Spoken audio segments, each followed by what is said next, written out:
अब आता है दोस्त क्वेश्चन नंबर 18।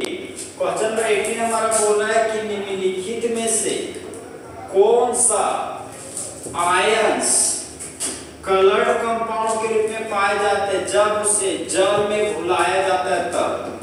तो देखिए दोस्त, कोई भी कंपाउंड कलर्ड कंपाउंड तभी होते हैं जब उसके पास अनपेयर्ड इलेक्ट्रॉन पाया जाता है। तो हमको दोस्त इन चारों एलिमेंट का इलेक्ट्रॉनिक कॉन्फ़िगरेशन लिख के पता करना होगा। सबसे पहले हम दोस्त टाइटेनियम आयन और वेनेडियम आयन का इलेक्ट्रॉनिक कॉन्फ़िगरेशन लिखते हैं। एक है हमारा दोस्त टाइटेनियम आयन Ti4+, ये है option number A. Option number B हमारा दिया गया दोस्त वेनेडियम आयन। सबसे पहले दो ऑप्शन चेक करते हैं।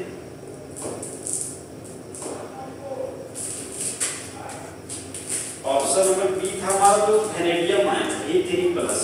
तो यहाँ पर लिख दिए V, यहाँ पर लिख दिए दोस्त V3+।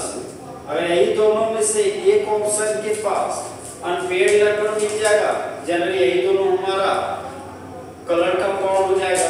सबसे पहले हम जानते हैं दोस्त टाइटेनियम का एटॉमिक नंबर होता है 22, क्योंकि हम लोग जानते हैं दोस्त ग्रुप डी ब्लॉक में पाए जाने वाले एलिमेंट है हमारा दोस्त 3D सीरीज का सेकेंड ईयर में लाएंगे, Sachin Tendulkar very good cricketer में फिर से कोई नया सेंचुरी जमाएगा। यहाँ पर देख सकते हो तो दो और ऑप्शन, एक Cu+ है, एक Zn2+ भी है। चलिए वो दोनों ऑप्शन को भी मेंशन करते हैं। एक है हमारा दोस्त Cu+ और एक ऑप्शन है हमारा Zn2+। यहाँ पर हम देख सकते हैं दोस्त कैस्केनियम का एटॉमिक नंबर 21, टाइटेनियम का 22, वेनेडियम का 23, क्रोमियम का 24, मैग्नीज का 25 होता है, आयरन का 26, कोबाल्ट का 27, निकेल का 28, कॉपर का 29 और जिंक का 30 होता है। इसी को दोस्त इसी एलिमेंट को याद करने का वो ट्रिक है। साइंस टीचर विनीता कुमारी मन फेफोनी क्यों जान जलाती हो। तो यहाँ पर हम देख सकते हैं दोस्त, यहाँ पर टाइटेनियम का एटॉमिक नंबर लिखना था, टाइटेनियम का एटॉमिक नंबर 22 होगा, यहाँ पर लिख दिए 22। अब हमको दोस्त वेनेडियम का एटॉमिक नंबर लिखना है, तो वेनेडियम का एटॉमिक नंबर है 23, यहाँ पर लिख देंगे वेनेडियम का एटॉमिक नंबर 23। फिर देख सकते दोस्त नेक्स्ट एलिमेंट है कॉपर। कॉपर का एटॉमिक नंबर 29 है, तो यहाँ पर हम लिख दिए कॉपर का एटॉमिक नंबर 29। जिंक का एटॉमिक नंबर 30 है, तो यहाँ पर जिंक का एटॉमिक नंबर हो गया दोस्त 30।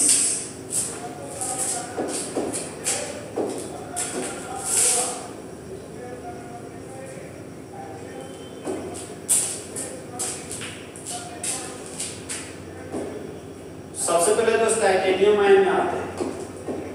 टाइटेनियम का एटॉमिक नंबर 22 है, तो नजदीकी नट गैस हो गया आर्गन, उसके बाद हो गया हमारा फ्लोरेस सबसेल, उसके बाद हो गया हमारा 3D सबसेल।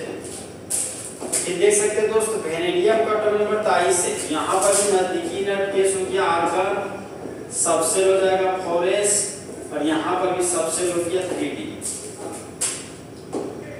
इन दोनों का भी इलेक्ट्रॉनिक कॉन्फ़िगरेशन लिखने का सेम तरीका होगा, argon 4s 3d, argon 4s 3d। अब देख सकते हो दोस्त सबसे पहले हम लोग न्यूट्रल एटम के इलेक्ट्रॉनिक कॉन्फ़िगरेशन लिखने जा रहे हैं। 22 इलेक्ट्रॉन सबसे पहले करेंगे, तो आर्गन के पास 18 इलेक्ट्रॉन और 2 20 और 2 हो गया हमारा 22 इलेक्ट्रॉन। अब देख दोस्त टाइटेनियम से 4 इलेक्ट्रॉन को हटाना है, तो इलेक्ट्रॉन को हम सबसे बड़ा सेल से हटाते हैं। सबसे बड़ा सेल 4 सेल, यहाँ पर 4 सेल्स के इस अब 2 हो गया हमारा 22 इलेक्ट्रॉन। अब देखिए दोस्त टाइटेनियम से 4 इलेक्ट्रॉन को हटाना है, तो इलेक्ट्रॉन को हम सबसे बड़ा सेल से हटाते हैं। सबसे बड़ा सेल 4 सेल, यहाँ पर 4 सेल्स के इस सब सेल से 2 इलेक्ट्रॉन हटा दिए और 2 इलेक्ट्रॉन और हटाना है, तो बचा हुआ 2 इलेक्ट्रॉन को डी सब सेल से हटाएंगे। 4s के पास 0 इलेक्ट्रॉन और 3d के पास हमारा 0 इलेक्ट्रॉन बचा, तो डी सब सेल में हमारे पास तो 0 इलेक्ट्रॉन। तो अगर डी सब सेल में 0 इलेक्ट्रॉन होगा तो वह कंपाउंड हमारा कलर कंपाउंड नहीं, कलर लेस कंपाउंड होगा। वह कंपाउंड हमारा दोस्त कलर लेस कंपाउंड होगा। वह कंपाउंड आपका कलर लेस कंपाउंड होगा। अब नेक्स्ट ऑप्शन में आते हैं। वेनेडियम का टर्न नंबर 23 है, तो आर्गन के पास 18 इलेक्ट्रॉन, तो 20 इलेक्ट्रॉन और 23 इलेक्ट्रॉन। अब 3 इलेक्ट्रॉन हटाना है। सबसे बड़ा सेल 4 सेल है, उसके बाद 3rd सेल है। सबसे पहले 4 सेल से इलेक्ट्रॉन हटाएंगे, तो 2 इलेक्ट्रॉन 4s से हटा दिए। अब बचा हुआ 1 इलेक्ट्रॉन 3d से हटाएंगे, तो 3d में बच जाएगा 2 इलेक्ट्रॉन, यहाँ होंगे 0 इलेक्ट्रॉन। दे सकते हो तो डी सब सेल में 2 इलेक्ट्रॉन, 2 इलेक्ट्रॉन है, इसका मतलब 2 अनपेयर्ड इलेक्ट्रॉन। यहाँ पर वेनेडियम आयन के पास 2 अनपेयर्ड इलेक्ट्रॉन होने की वजह से वह हमारा कलर्ड कंपाउंड हो जाएगा, कलर्ड कंपाउंड। फिर हम लोग ऑप्शन नंबर सी में आते हैं। 29 इलेक्ट्रॉन भरना है, तो आर्गन के पास 18, तो 20 और 9 29 इलेक्ट्रॉन। तो हम लोग जानते हो कि कॉपर में पाया जाता है एक्सेप्शन S2D9 होगा, तो वह हमारा S1D10 हो जाता है। ये हो गया S1 और ये हो गया आपका D10। कॉपर से 1 पॉजिटिव चार्ज, मतलब 1 इलेक्ट्रॉन को हटाना है, तो 1 इलेक्ट्रॉन को यहाँ पर हम लोग 4s से 1 इलेक्ट्रॉन को हटा दिए, यहाँ पर बच गया हमारा 0। डी सब सेल में 10 इलेक्ट्रॉन है, तो हम जानते दोस्त कि डी सब सेल में 5 और मेटल और 5 और मेटल और 10 इलेक्ट्रॉन, वो सभी हमारा जोड़ा में इलेक्ट्रॉन होंगे। तो 3d10 हमारा कलर कंपाउंड नहीं, कलर लेस कंपाउंड हो गया, क्योंकि इसके पास सारा इलेक्ट्रॉन पेयर में, तो ये हो गया हमारा कलर लेस कंपाउंड। फिर अंतिम है ऑप्शन है हमारा तो जिंक का है। सबसे पहले न्यूट्रल एटम पे इलेक्ट्रॉनिक कॉन्फ़िगरेशन लिख देते 30 इलेक्ट्रॉन का, तो आर्गन के पास 18 इलेक्ट्रॉन है, जो 20 और 10 हो गया हमारा 30 इलेक्ट्रॉन। जिंक से 2 इलेक्ट्रॉन को हटाना है, तो सबसे पहले 4s से 2 इलेक्ट्रॉन को हटाएं। 4s से 2 इलेक्ट्रॉन हटाए तो बच गया 0 2, तो 20 सबसे में 10 इलेक्ट्रॉन। तो हम लोग जान रहे हैं 20 सबसे में 10 इलेक्ट्रॉन है, तो वह कंपाउंड कलरलेस कंपाउंड होगा। तो ये भी हो गया हमारा दोस्त कलरलेस कंपाउंड। अब क्वेश्चन में आते दोस्तों, क्वेश्चन हमारा बोल रहा है कि कौन सा कंपाउंड कलर कंपाउंड है, मतलब कौन सा आयन हमारा coloured ion, coloured compound, coloured ion. तो देख सकते हो दोस्त कि option number B, option number A पे पहले आता है। ऑप्शन नंबर ए में देख सकते हो दोस्त कि ऑप्शन नंबर ए के पास अनपेयर्ड इलेक्ट्रॉन 0 है, तो ये हमारा कलरलेस है, ये तो ऑप्शन में नहीं होगा। और नीचे में जो 2 कंपाउंड है, क्यूप्रिक आयन और जिंक आयन, ये भी दोनों हमारा कलरलेस है।